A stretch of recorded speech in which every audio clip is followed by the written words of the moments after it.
Nikita Mirzani kembali menghadapi sidang lanjutan kasus pencemaran nama baik Dito Mahendra. Sesaat sebelum sidang dimulai, Nikita Mirzani mengungkapkan kondisi fisiknya. Terkuak penderitaan Nikita Mirzani selama di dalam tahanan ternyata mengidap sakit parah. Diungkap Ibu Loli ini, ia menderita sakit leher yang parah hingga membuatnya tidak bisa menoleh. Diketahui pengapuran tulang leher atau cervical osteoarthritis merupakan kondisi penyakit yang melibatkan sendi tulang dan diskus. Hal itu menyebabkan Nikita Mirzani tidak bisa menoleh ke kanan dan ke kiri. Ia hanya menatap ke depan dan tidak diizinkan menggerakkan leher karena akan berdampak fatal. Nikita menyebut jika beberapa tulangnya keluar.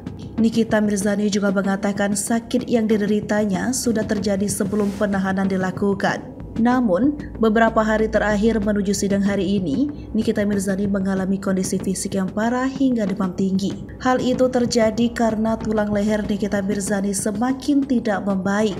Di sela-sela Nikita Mirzani menguak penyakit parahnya, Fitri Salhuteru menimpal dengan tegas.